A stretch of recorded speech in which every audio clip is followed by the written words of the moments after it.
The twin suns of Verdana 7 hung low in the purple sky as Una pressed her face against the cold metal fence. Beyond the barrier, the forest stretched endlessly. Trees taller than any building on Earth rose like giants, their leaves glowing soft blue in the fading light. Strange birds called to each other in songs that sounded almost like laughter. Una was 14 years old. She had lived on this planet for 3 years now, ever since her family joined the mining colony called New Harbor. Her father, Tejo, worked as an engineer, fixing machines and building new structures. Her mother, Hana, studied the plants of this alien world. Her older brother, Minho, was learning to fly the colony's small ships. But Una had no special job. She went to school with the other colony children. She helped in the greenhouse. She followed the rules. She hated following the rules. The biggest rule was simple: never go past the eastern ridge, never enter the deep forest. The reason was also simple. Creatures lived there. Creatures called Varaks. Una had never seen a Varak, but she had heard the stories. They were massive, the adults said, bigger than houses. They had scales like black glass and eyes like liquid gold. They had 6 legs, huge wings, and teeth that could bite through steel. Some colonists called them dragons, others called them nightmares. The colony had lost 2 people to Varaks in the first year. After that, leader Nari made the rule. No one goes into the forest, no exceptions. But today was special. Tomorrow was her mother's birthday, and Una wanted to give her something meaningful. Deep in the forest, there were flowers that glowed in the dark. Moon lilies, her mother called them. Hana had been trying to grow them in the greenhouse for months, but they always died. She talked about them constantly, about how beautiful they were, how she wished she could study a living sample. Una knew where they grew. She had seen them on the colony's drone footage, growing in a small clearing just beyond the ridge. It was not far. She would be quick. She would be careful. She looked around. The guards were changing shifts. Her parents were busy with a geological survey on the other side of the colony. Minho was in the flight simulator. No one was watching. Una climbed the fence. The forest swallowed her immediately. The moment she passed the tree line, the colony disappeared. The sounds of machines and voices faded, replaced by the whisper of leaves and the soft hum of insects. The air smelled different here, rich and wet, like soil after rain. Una walked quickly, following the path she had memorized from the maps. The trees grew thicker. Strange fungi glowed on fallen logs. Small creatures with too many legs scurried away from her footsteps. Everything felt alive, watching, waiting. After 20 minutes, she noticed the silence. It crept up on her slowly. First, the birds stopped singing. Then the insects went quiet. Even the leaves seemed to stop moving. The forest held its breath. Una stopped walking. Her heart beat faster. Something was wrong. She saw the claw marks first. 4 deep grooves carved into a tree trunk, each one longer than her arm. The wood was fresh, still wet with sap. Whatever made these marks had been here recently. More marks appeared on the next tree, and the next. Something large had moved through this area, thrashing, struggling. Broken branches littered the ground. Small trees had been knocked over completely. Una knew she should run. She should turn around and go back to the colony and never speak of this again. That was the smart thing to do. That was what any sensible person would do. But Una had never been sensible. She followed the trail. The destruction led to a clearing. Una pushed through the last bushes and stopped. Her breath caught in her throat. Her legs refused to move. A Varak lay on its side in the middle of the clearing. It was enormous. 20 meters long at least, maybe more. Its scales were exactly as the stories described, black as volcanic glass, catching the light like dark mirrors. 6 powerful legs lay sprawled across the ground. Wings like leather sails were folded against its back. A long tail curled around its body. But it was the head that froze Una in place. It was the size of a small shuttle, with a snout like a crocodile and horns that swept back like a crown. And the eyes. The eyes were open, staring directly at her, molten gold, ancient and deep, filled with something she did not expect. Pain. The creature's breath came in short, whistling gasps. Each exhale sounded wet and wrong. Dark lines spread across its snout like infected veins. The Varrock was not hunting. It was not preparing to attack. It was dying. Una stood frozen at the edge of the clearing. Every lesson, every warning, every terrifying story screamed at her to run. This was an apex predator, a killer, a monster. Even dying, it could end her life with a single movement. The Varrock's golden eyes remained fixed on her. It did not growl. It did not move. It simply watched her. And in that gaze, Una saw something that broke through her fear. The creature was afraid too. It was alone. It was suffering. And for reasons Una could not explain, she understood that it had been suffering for a long time. She took a step forward. The Varrock tensed. A low rumble built in its throat, more warning than threat. "Stay away," it seemed to say. "I am dangerous. I will hurt you." But Una did not stop. She moved slowly, carefully, keeping her hands visible at her sides. She remembered something her grandmother used to say, back on Earth, before the old woman passed. "Kindness crosses all boundaries, little one. Even the fiercest creature understands a gentle heart." Una did not know if that was true.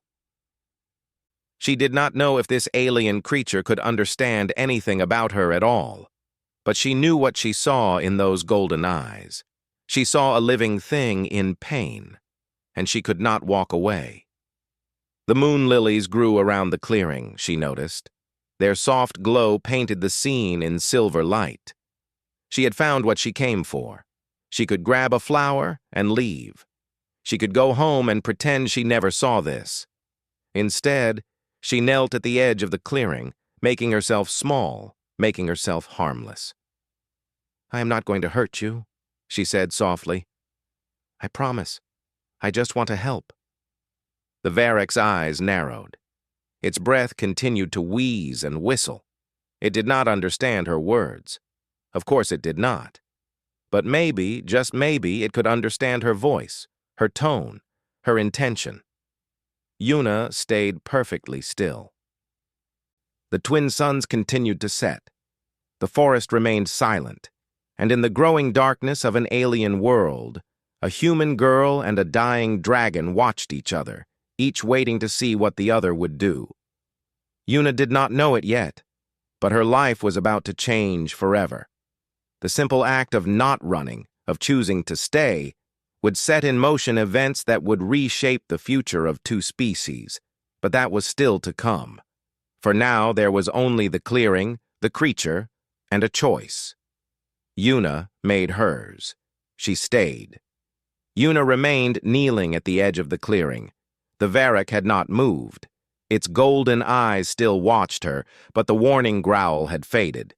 Now there was only the terrible sound of its breathing, wet and painful and wrong. She studied the creature carefully. Its scales were beautiful up close, layered like armor, reflecting the soft glow of the moon lilies. But dark veins spread across its snout, branching out like cracks in ice. The skin around its nostrils looked swollen and angry. Then she saw it. Something was stuck in the creature's left nostril. A spike of some kind, crystalline and sharp, embedded deep in the sensitive tissue. Una recognized it immediately. Her mother had warned her about razor-spine plants. They grew near water sources, beautiful but deadly. Their thorns were like glass needles, barbed at the tip. Animals that stepped on them often died from infection. This thorn was massive, longer than her forearm. The Varrock must have gotten too close to a razor spine while drinking. The thorn had driven itself deep, and now the creature could barely breathe. Infection was spreading fast. If Una did nothing, the Varrock would die. She thought about this for a long moment. Maybe that was good. One less predator in the forest. One less danger to the colony. Leader Nari would probably give her a medal if she came back and reported a dying Varak. They could send hunters to finish it off, harvest its scales, make the area safer for everyone. But Yuna looked into those golden eyes and could not think of medals or safety or what was practical. She only thought of the pain. "I am going to help you," she whispered. "But you have to let me get close. Can you do that? Can you trust me?" The Varak's eyes narrowed. A sound came from deep in its throat, something between a growl and a moan. It shifted slightly, and Yuna saw the muscles in its legs tense. It could still attack. Even dying, this creature could kill her in a heartbeat. Yuna stood up slowly. She raised her hands, palms out, showing she had no weapons. She took one step forward, then another. The Varak watched her come. Its breath wheezed and whistled. Dark blood dripped from its nostril, staining the ground. 10 steps. The creature was so close now that Yuna could feel the heat radiating from its scales. It smelled like copper and smoke. 5 steps. She could see every detail of its face, the individual scales, the curve of its horns, the intelligence burning in those ancient eyes. She stopped at a fallen log near the creature's head. The thorn was right there, visible in the moonlight. She would need to climb the log to reach it. "This is going to hurt," she said softly. "I am sorry, but I have to get it out, or you will die." The Varak made no sound. It simply watched. Yuna climbed onto the log. Her hands shook. Her heart beat so fast she could hear it in her ears. She was standing next to the head of an apex predator. One snap of its jaws would end her. One swipe of those horns would send her flying. But she did not run. She leaned forward and examined the thorn. It was worse than she thought. The barbs at the tip meant she could not simply pull it out. The flesh had grown around it, swollen and infected. Pulling backward would tear the tissue apart, cause massive bleeding, probably kill the creature from shock and pain. She would have to push it through. Yuna's stomach turned. She had never done anything like this. She was not a doctor. She was not even very good at biology class. But her mother had taught her basic field medicine. She knew the theory. She just had to be brave enough to try. "Okay," she breathed. "Okay. Here we go." She placed both hands on the thorn. It was hard and sharp, like holding a blade. The Varak tensed beneath her. A warning rumble built in its chest. "I know," Yuna said. "I know it hurts. Just hold still. Please hold still." She pushed. The Varak roared. The sound shook the entire forest. Trees trembled. Birds exploded from their roosts in clouds of beating wings. The ground itself seemed to vibrate with the force of that cry. Yuna almost fell, but she gripped the thorn tighter and pushed harder. Blood gushed around her fingers, thick and dark. The thorn moved, sliding through infected tissue, tearing free from the barbs that held it. The Varak thrashed, its tail slamming the ground, its claws digging trenches in the dirt. But it did not bite her. It did not strike her with its horns. Even in agony, even in blind pain, the creature did not hurt her. One final push. The thorn broke free, sliding out the other side of the nostril in a spray of blood and fluid. Yuna fell backward off the log, landing hard on the ground. The thorn clattered beside her, coated in dark gore. For a moment, nothing moved. Then the Varak took a breath. A real breath, deep and full, without the whistle or wheeze. It took another and another, each one easier than the last. The creature's eyes closed. Its massive body relaxed. Yuna lay on her back, staring at the alien sky, breathing hard. She could not believe what she had just done. She could not believe she was still alive. Minutes passed. The forest slowly returned to life around them. Birds began to sing again. Insects hummed. The moon lilies swayed in a gentle breeze. Then the Varak moved. Yuna scrambled backward as the massive creature rose. It climbed to its feet slowly, testing each leg, stretching its wings. Standing, it was even more enormous than she had realized. Its head alone was bigger than her entire body. She pressed herself against a tree, too scared to run, too amazed to look away. The Varrock turned toward her. Golden eyes found hers. It took a step forward, then another. Its breath was hot against her skin, strong and healthy now, no longer labored. Yuna closed her eyes. So this was how it ended. She had saved the creature, and now it would eat her. That was nature. That was how things worked. She felt something warm press against her palm. Her eyes flew open. The Varrock had lowered its massive head and pressed its snout gently into her hand. Its scales were smooth and warm under her fingers.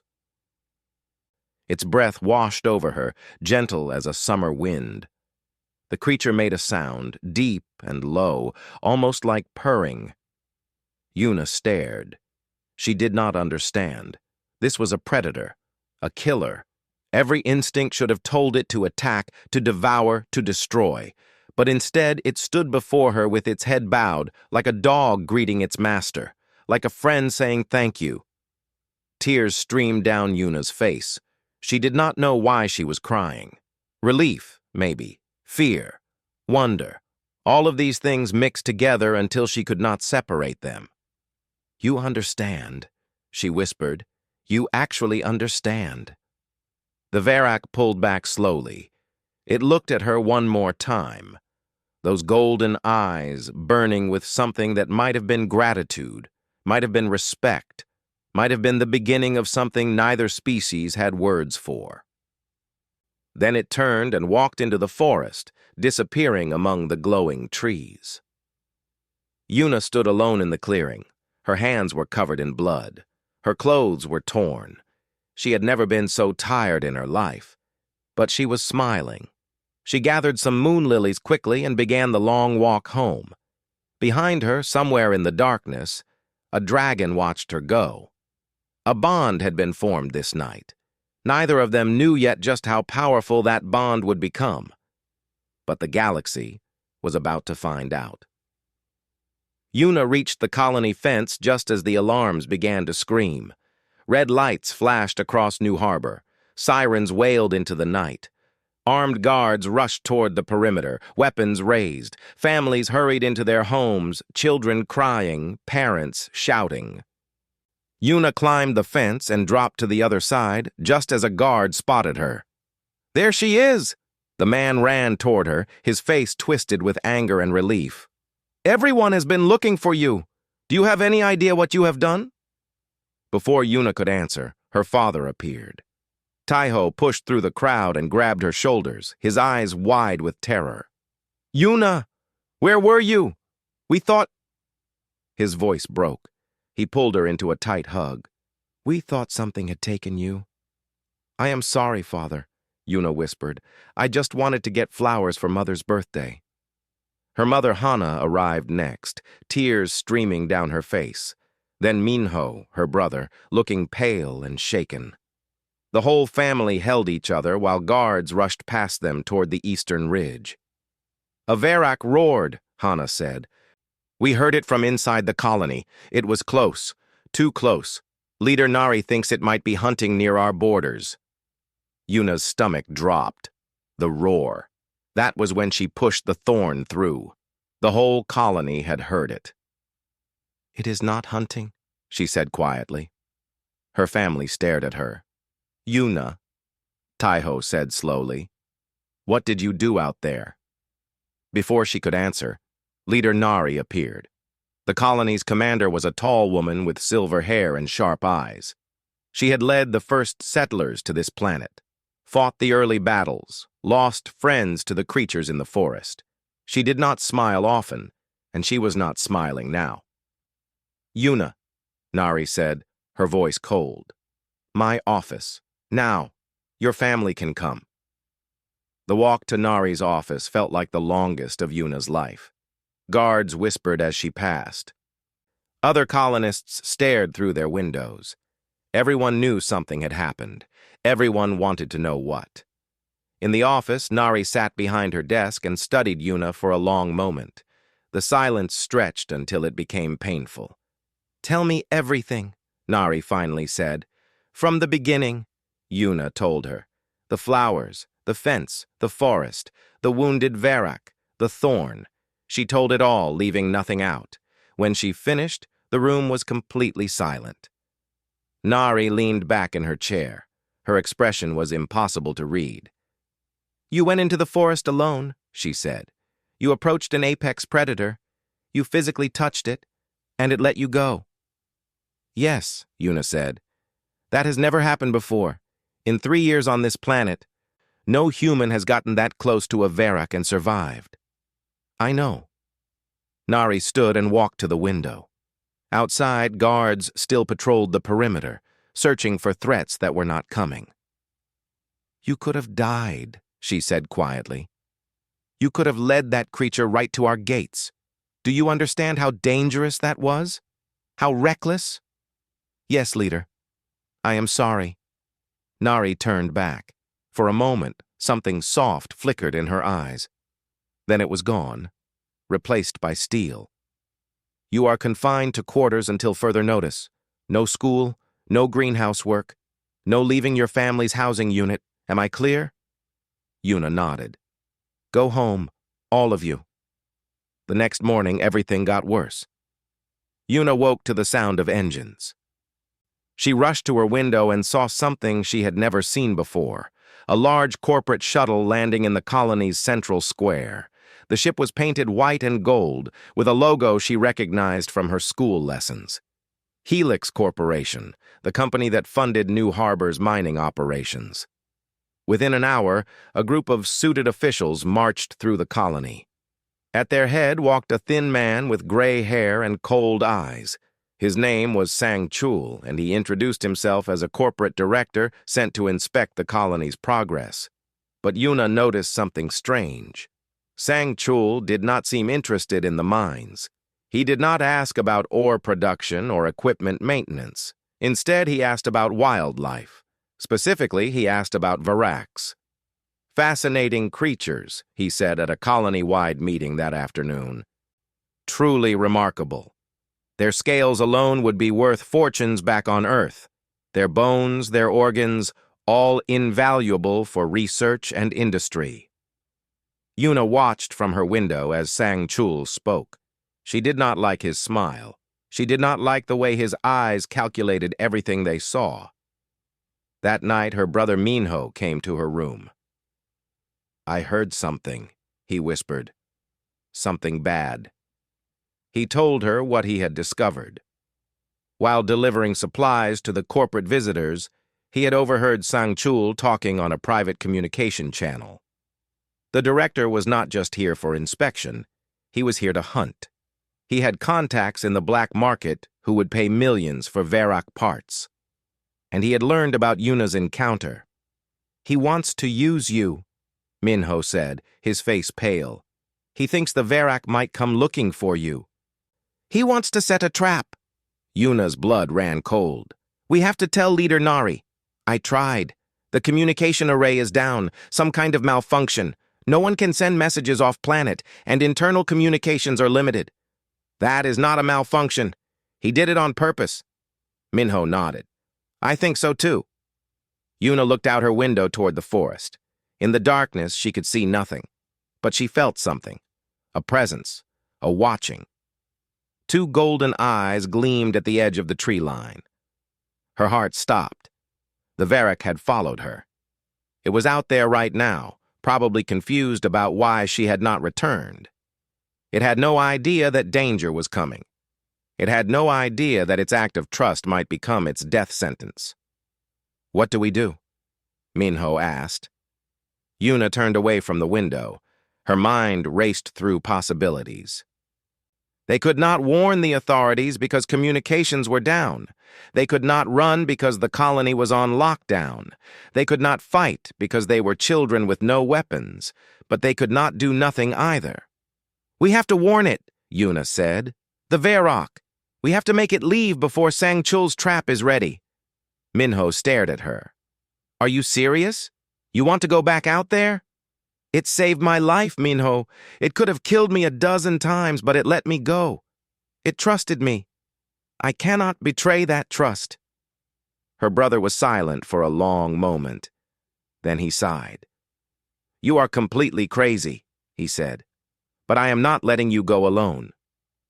Outside, the twin moons rose over Verdana 7.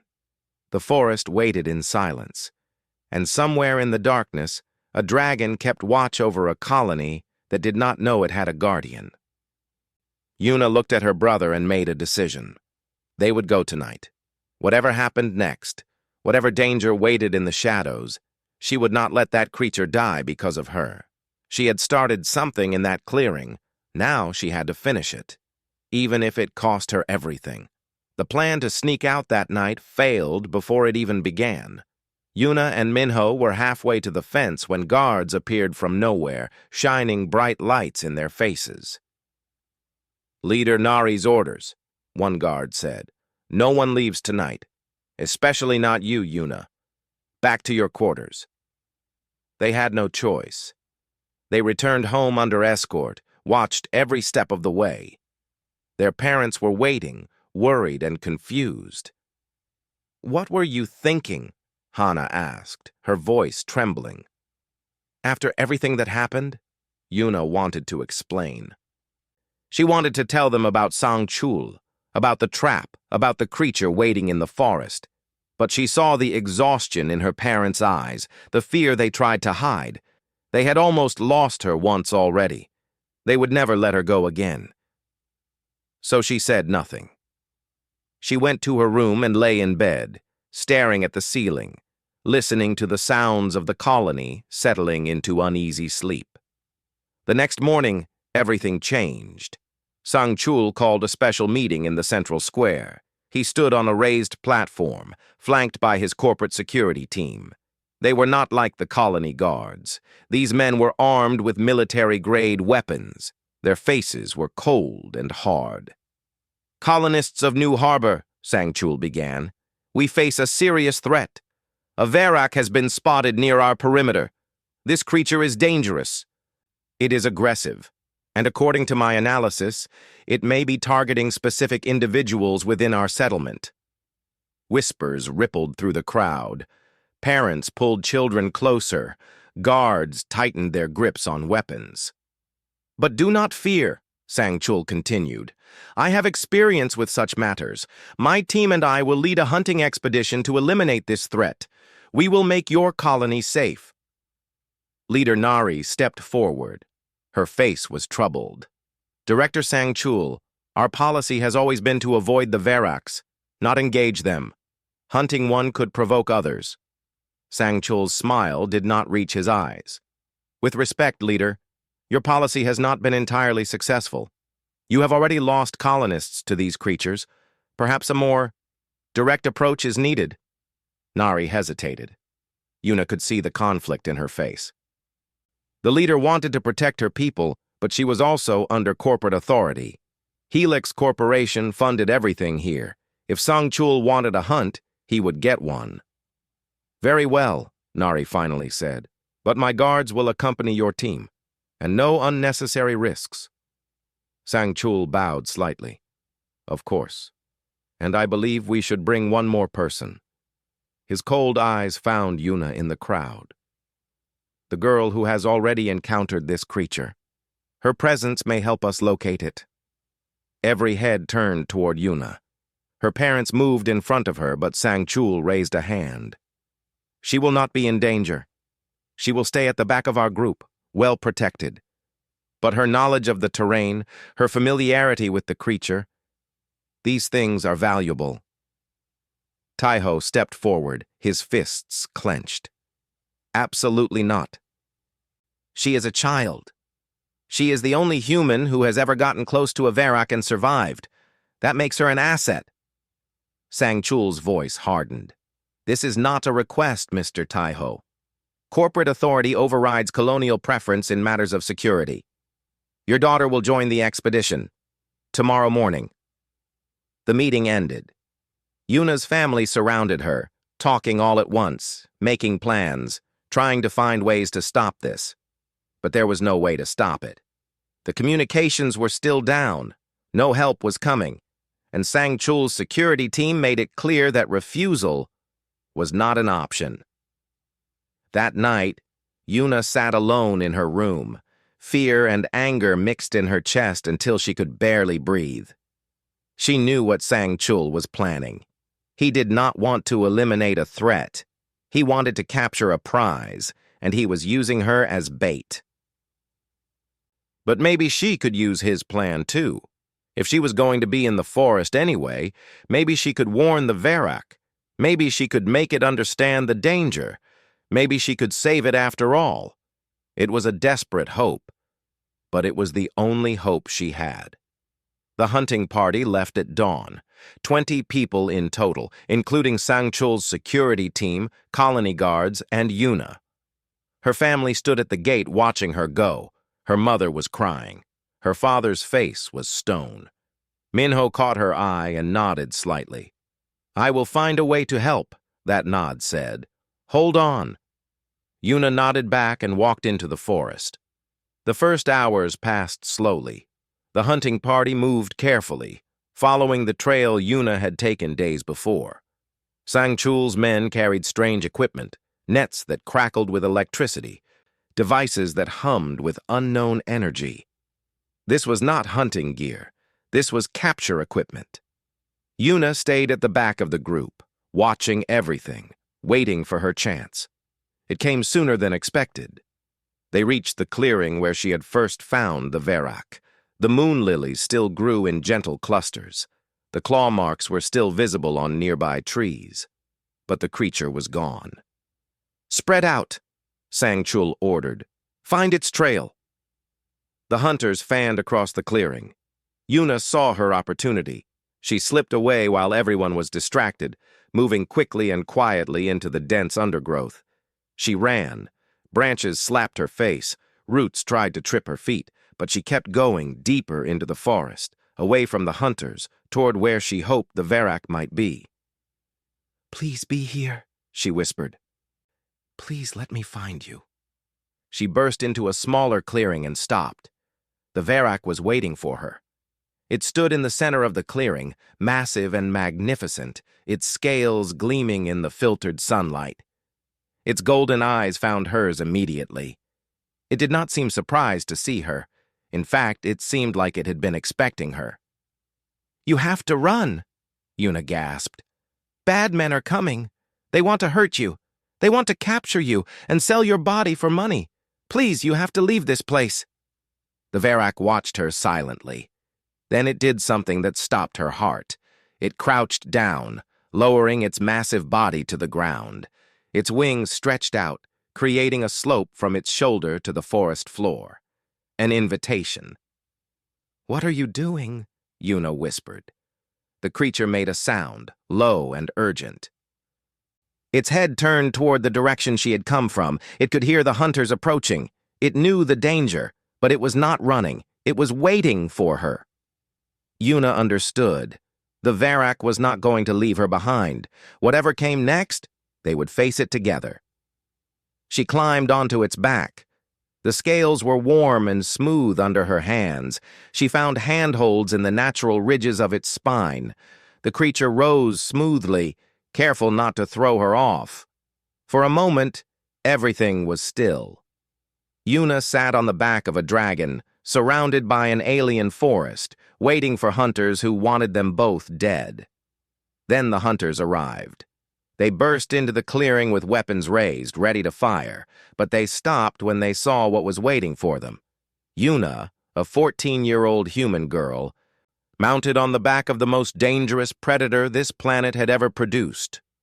The Verak spread its wings wide, creating a wall of scales and muscle. Its golden eyes burned with warning. Sang-Chul stepped forward, his face twisted with surprise and greed. "Well," he said slowly, "this is even better than I hoped." He raised his hand. His security team moved forward with their capture equipment. "Take them both," Sang-Chul ordered. "The creature and the girl, both are worth more than this entire colony." Yuna felt the Verak tense beneath her. A growl built in its chest, shaking her bones. The trap was closing, but whose trap would succeed remained to be seen. The first hunter fired his net. The Varrock moved faster than anything Una had ever seen. One moment it was standing still. The next, it was in the air, wings beating, carrying her above the electrified cables that would have trapped them both. She screamed, gripping the creature's scales as the forest spun below her. Wind tore at her clothes. Her stomach dropped as the Varrock dove, twisted, and rose again. Below them, chaos erupted. Hunters shouted and fired their weapons. Pulse beams cut through the air, burning leaves and shattering branches. But the Varrock was too fast. It moved through the sky like it was born for this, dodging every shot, every net, every trap they threw. But it was not trying to escape. Una realized this with growing wonder. The creature was staying close to the clearing, circling the hunters, drawing their fire away from the colony guards who had started backing away. And it was not killing anyone. Each dive brought the Varrock within striking distance of the hunters. Its claws could have torn them apart. Its jaws could have crushed them like insects. But instead it knocked weapons from hands. It swept men off their feet without drawing blood. It used its tail to break equipment, to scatter supplies, to disarm without destroying. The Varrock was fighting to protect her, but it was also fighting to avoid unnecessary death. Una understood then. This creature was not a mindless beast. It was making choices, moral choices. It was showing restraint that most humans might not have shown in its position. "Over here!" she shouted, pointing toward a gap in the trees. "We can get out that way." The Varrock turned, following her direction, but Sang Chul had been waiting for exactly this moment. A massive cannon rose from the undergrowth, hidden until now. One of Sang Chul's men pressed a trigger. A pulse of sound exploded outward, hitting the Varrock like a wall of force. The creature screamed. Una had never heard anything like it. The sound cut through her heart, through her soul. The Varrock's wings folded, its body twisted. They were falling. She felt the creature turn beneath her, felt it wrap its wings around her body, even as the ground rushed up to meet them. It was shielding her. Even now, crashing, dying, it was protecting her. They hit the ground hard. Una tumbled free, rolling across dirt and leaves. Her head spun, her ears rang. She could not tell which way was up. When her vision cleared, she saw the Varrock lying on its side. Cracks ran across its beautiful scales. Dark blood pooled beneath its body. Its wings were bent at wrong angles. Its golden eyes were dim with pain. But it was still alive, still watching her, still trying to rise. "No," Una whispered. She crawled toward it, tears streaming down her face. "No, please, stay down, do not move." The Varrock made a sound, soft and weak. Its head turned toward her. Even now, even dying, it was trying to reach her. Footsteps approached. Una looked up to see Sang Chul walking toward them, a long blade in his hand. His suit was torn and dirty. His face was twisted with rage and triumph. "You stupid girl," he snarled. "You could have made this easy. You could have led us to it without all this trouble, but instead, you chose to fight." He gestured at the fallen Varrock. "Look where that got you." Una stood on shaking legs. She placed herself between Sang Chul and the creature. "Get away from it," Sang Chul laughed. "What are you going to do? You are a child, a stupid, sentimental child who got attached to an animal. This thing is worth millions. Do you really think I am going to let you stop me? It is not an animal. It is intelligent. It chose not to kill your men when it could have destroyed them all. That makes it better than you." Sang Chul's smile faded. "Move aside." "No." He raised his blade. "I said move." Una did not move. Her heart pounded. Her knees wanted to buckle. Every instinct screamed at her to run, to save herself, to let nature take its course. But she thought of the clearing. She thought of the Varrock's pain and trust. She thought of how it had pressed its snout into her palm, gentle as a lamb, fierce as a storm. You will have to go through me, she said. Sang-Chul shrugged. That can be arranged. He stepped forward. The blade glinted in the light. Yuna closed her eyes. Stop right there! The voice echoed through the clearing. Yuna's eyes flew open. Minho burst through the trees, followed by their father Taiho, their mother Hana, and a dozen colonists armed with whatever they could carry. Sang-Chul spun around. What is this? Taiho stepped forward, his face hard as stone. The communication array was never broken. My son fixed it hours ago. We heard everything. He pointed at Sang-Chul. Poaching protected wildlife, kidnapping a minor, conspiracy to commit trafficking. The authorities on Earth will have a lot of questions for you. Sang-Chul's face went pale.